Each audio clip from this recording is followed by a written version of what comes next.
નમસ્કાર દર્શક મિત્રો, હું નીલમ સોલંકી વિશ્વાસ 24 ગુજરાતી ન્યૂઝમાં આપનું હાર્દિક સ્વાગત કરું છું। હવે નિહાળો આજના મુખ્ય સમાચાર।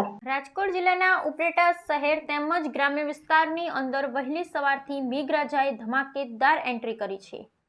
એક દિવસના વિરામ બાદ રાજકોટના ઉપલેટા શહેર તેમજ ગ્રામ્ય વિસ્તારની અંદર વરસાદ શરૂ થયો છે। ઉપલેટા શહેર તેમજ ગ્રામ્ય વિસ્તારમાં ક્યાંક ધીમી ધારે તો ક્યાંક ધોધમાર વરસાદ વહેલી સવારથી પડી રહ્યા હોવાનું સામે આવ્યું છે।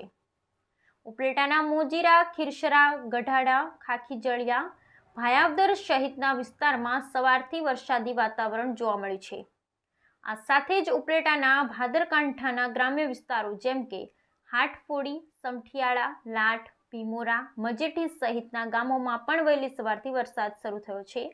વરસાદને પગલે ઉપલેટા શહેરના મુખ્ય માર્ગ ઉપર વરસાદી પાણી વહેતા થયા છે। ઉપલેટા શહેરના રાજમાર્ગ, કટલેરી બજાર, ભાદર ચોક, વીજળી રોડ સહિતના વિસ્તારોમાં રસ્તા પર વરસાદી પાણી વહેતા થયા છે। Bureau report અર્શીભાઈ Ahir, Upleta.